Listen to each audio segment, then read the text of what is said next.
నా తల్లి గర్భమునే నన్ను కోరితివి, విశ్వాస గృహములో నన్ను చేర్చితివి.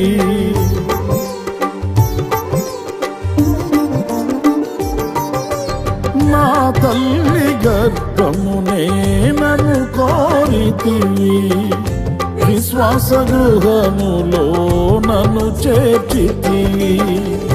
అమృత జలమైన నీ నోటి మాటలతో నిఖిల జగతికి నన్ను పంపినావు. ప్రకటింప నీ చరితం, నా జన్మ నిజ ఫలితం. ప్రకటింప నీ చరితం, నా జన్మ నిజ ఫలితం.